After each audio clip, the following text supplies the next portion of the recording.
জয়ন্ত মল্ল বৰুৱাই ঈশ্বৰৰ নামত শপত লওঁ যে বিধিৰ দ্বাৰা স্থাপিত ভাৰতৰ সংবিধানৰ প্ৰতি মই প্ৰকৃত বিশ্বাস আৰু আনুগত্য পোষণ কৰিম।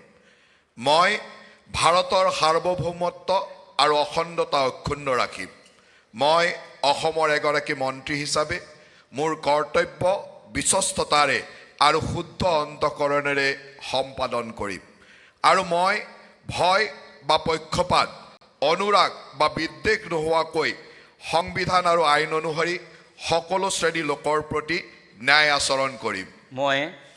মই জয়ন্ত মল্ল বৰুৱাই ঈশ্বৰৰ নামত শপত লওঁ যে অসমৰ এগৰাকী মন্ত্ৰী হিচাপে মোৰ কৰ্তব্যৰ যথাযথ সম্পাদনৰ বাবে আৱশ্যক হোৱাৰ বাহিৰে মই এনে বিষয় যি অসমৰ এগৰাকী মন্ত্ৰী হিচাপে মোৰ বিবেচনাৰ বাবে অনা হ'ব বা মোৰ জ্ঞাত হ'ব তেনে বিষয় মই কোনো ব্যক্তি বা ব্যক্তিসমূহৰ ওচৰত প্ৰত্যক্ষ বা পৰোক্ষভাৱে অৱগত বা প্ৰকাশ নকৰিম।